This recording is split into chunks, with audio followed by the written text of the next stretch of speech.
கவிஞர்கள் ஒரு கருத்தினை விளக்குவதற்கு 2 வகையான உத்திகளை கையாளுவாங்க.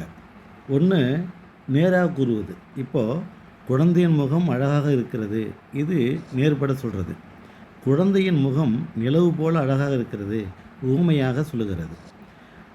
அதேபோல் கவிஞர்கள் தான் கருதிய பொருளை செய்யுளில் வெளிப்படையாக கூறாமல் நுணுக்கமாக ஒரு குறிப்பு வச்சு சொன்னாங்கன்னா அதுதான் உள்ளுறு உவமைன்னு பேர்.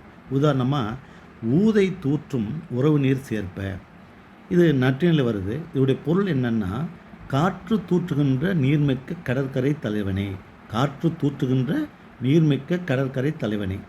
இத்தொடரில் ஒரு ஓமை உறைந்து கிடக்குது. என்னென்னா, கடல் கொழித்து ஒதுக்கிய மணலில் சிலவற்றை காற்று அள்ளி தூற்றுவது போல தலைவனால் மீட்கப்பெற்ற தலைவியை ஊரார்களெல்லாம் தூற்றுவார்கள் என்பதுதான். அப்போ கடல் கொழித்து ஒதுக்கிய மணல் சிலவற்றை காற்று அள்ளி தூற்றுவதுங்கிறது ஓமானம். தலைவனால் நீக்கப்பட்ட தலைவியை ஊரார் அவர் தூற்றுவர் என்பது ஓமேயம். நாம் புரிந்து கொள்ளக்கூடிய செய்தி. அதுதான் உள்ளுறவமைன்னு பேர்.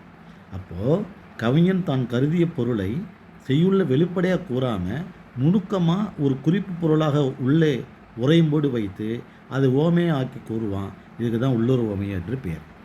இப்போ என்ன அர்த்தம் அப்படின்னா, இப்போ ஓமைன்னு பார்த்தீங்கன்னா வினை, பயன், வடிவு, வண்ணம் ஆகிய 4 நாள தான் குறிக்கப்படுது. ஆனால் இந்த ஊதை தூற்றும் உறவினர் சேர்ப்பு அப்படிங்கிற வார்த்தையை பாருங்கள், எதனாலையும் குறிக்கப்படலை. அது ஓமையை மட்டும்தான் சொல்லுது. அதாவது கடல் கொடித்து ஒதுக்கிய மணலில் சிலவற்றை காற்று அள்ளி தூற்றுவது போல தலைவனால் நீக்கப்பட்ட தலைவியை ஊரார் தூற்றுவார்கள் என்று நாம் புரிந்து கொள்ளக்கூடிய உள்ளுர் ஓமை வைத்து சொல்லக்கூடியதுனால இந்த ஊதை தூற்றும் உறவினர் சேர்ப்பு என்பது உள்ளுர் ஓமம் என்பது தெரிந்து கொள்ள வேண்டும்.